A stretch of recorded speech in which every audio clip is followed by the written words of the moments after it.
ಗುಲಾಬಿ ಹೂವಿನ ಪುಡಿಯಿಂದ ಯಾವ ರೀತಿಯಾಗಿ ನಮ್ ಫೇಸಿಗೆ ಸ್ಕ್ರಬ್ ಮಾಡ್ಕೊಬಹುದು ನೈಸರ್ಗಿಕವಾಗಿ ಅನ್ನೋದನ್ನ ತಿಳಿಸ್ಕೊಡ್ತೀನಿ. ನೀವು ನೋಡ್ತಾ ಇದ್ದೀರಾ ವಿಜಯ ಕರ್ನಾಟಕ, ನಾನು ನಿಮ್ಮ ಸಾರಿಕಾ.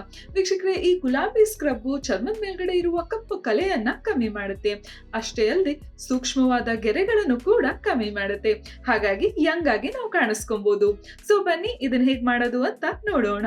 ವೀಕ್ಷಕರೇ, ನಮಗೆ ಈ ಸ್ಕ್ರಬ್ಬಿಗೆ ಬೇಕಾಗಿರೋದು ಗುಲಾಬಿ ಹೂವಿನ ಪುಡಿ ತಗೊಂಡಿದ್ದೀನಿ, ಆಮೇಲೆ ಅಕ್ಕಿ ಹಿಟ್ಟು ತಗೊಂಡಿದ್ದೀನಿ, ಜೊತೆಗೆ ಹಾಲು ತಗೊಂಡಿದ್ದೀನಿ. ಶುರು ಮಾಡ್ಕೊಳ್ಳೋಣ ನಮ್ ಸ್ಕ್ರಬ್ ಮಾಡ್ಕೊಳ್ಳೋದಕ್ಕೆ. ಮೊದಲು 1 ಸ್ಪೂನ್ ಅಷ್ಟು ಗುಲಾಬಿ ಹೂವಿನ ಪುಡಿನ ಹಾಕೊಳ್ಳೋಣ.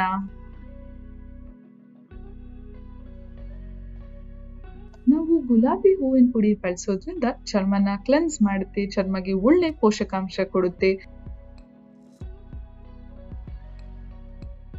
ಚರ್ಮದ ಮೇಲ್ಗಡೆ ಇರುವ ಕಪ್ಪು ಕಲೆಯನ್ನ ಕಮ್ಮಿ ಮಾಡುತ್ತೆ. ಚರ್ಮ ಏನಾದ್ರೂ ಸುಕ್ಕಾಗಿದ್ರೆ ಅದನ್ನ ಗುಣಪಡಿಸಿ ಸ್ಕಿನ್ ಟೋನ್ ನ ಇನ್ನು ಇಂಪ್ರೂವ್ ಮಾಡೋದಕ್ಕೆ ಸಹಾಯ ಮಾಡುತ್ತೆ. ನೆಕ್ಸ್ಟ್ ಇದ್ರ ಜೊತೆ ಅಕ್ಕಿ ಹಿಟ್ಟನ್ನ ಹಾಕೊಳ್ಳೋಣ. ಅಕ್ಕಿ ಹಿಟ್ಟಲ್ಲಿರುವಂತ ಆಂಟಿ ಆಕ್ಸಿಡೆಂಟು ಮತ್ತೆ ಆಂಟಿ ಇನ್ಫ್ಲಮೇಟರಿ ಪ್ರಾಪರ್ಟಿ ಬಿಸಿಲಿಂದಾಗಿರುವ ಕಪ್ಪನ್ನ ಕಮ್ಮಿ ಮಾಡುತ್ತೆ. ಚರ್ಮನ ಲೈಟನ್ ಆಗಿಡಿಸಿ ಮತ್ತೆ ಚರ್ಮದ ಕಾಂಪ್ಲೆಕ್ಷನ್ ನ ಇಂಪ್ರೂವ್ ಮಾಡೋದಕ್ಕೆ ಸಹಾಯ ಮಾಡುತ್ತೆ. ನೆಕ್ಸ್ಟ್ ಇದಕ್ಕೆ ಹಾಲನ್ನ ಹಾಕೊಳ್ಳೋಣ.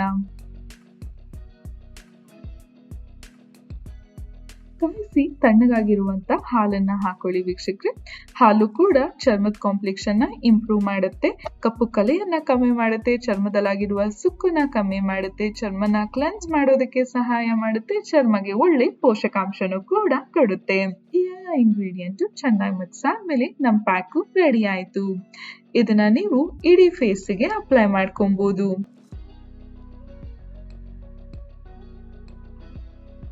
ಆದ್ರೆ ಜಾಸ್ತಿ ಕಣ್ಣತ್ರ ತಗೊಂಡು ಹೋಗ್ಬೇಡಿ. ಈ ಪ್ಯಾಕ್ ನ ಅಪ್ಲೈ ಆದ್ಮೇಲೆ ನಿಮ್ 2 ಬೆರಳಲ್ಲಿ ಈ ರೀತಿ ಸರ್ಕ್ಯುಲರ್ ಮೋಷನ್ ಅಲ್ಲಿ ಸ್ಕ್ರಬ್ ಮಾಡ್ಕೊಳ್ಳಿ. ತುಂಬಾ ಜೆಂಟಲ್ ಆಗಿ ಸ್ಕ್ರಬ್ ಮಾಡಿ ಆಮೇಲೆ ತಣ್ಣೀರಲ್ಲಿ ವಾಶ್ ಮಾಡ್ಕೊಂಡು ಬರ್ಬೋದು. ಸೊ ನೀವು ಕೂಡ ಟ್ರೈ ಮಾಡಿ ನೋಡಿ.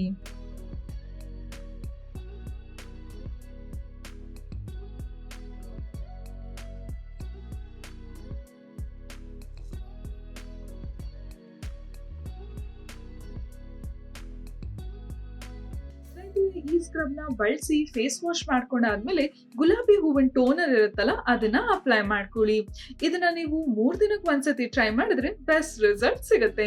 ಮುಂದಿನ ಸಂಚಿಕೆಯಲ್ಲಿ ನಾನು ನಿಮ್ಗೆ ಇನ್ನೊಂದು ಟಿಪ್ಸ್ ಬಗ್ಗೆ ತಿಳಿಸ್ಕೊಡ್ತೀನಿ. ಈ ವಿಡಿಯೋ ಇಷ್ಟ ಆದಲ್ಲಿ ಲೈಕ್ ಮಾಡಿ, ಕಮೆಂಟ್ ಮಾಡಿ, ಶೇರ್ ಮಾಡಿ.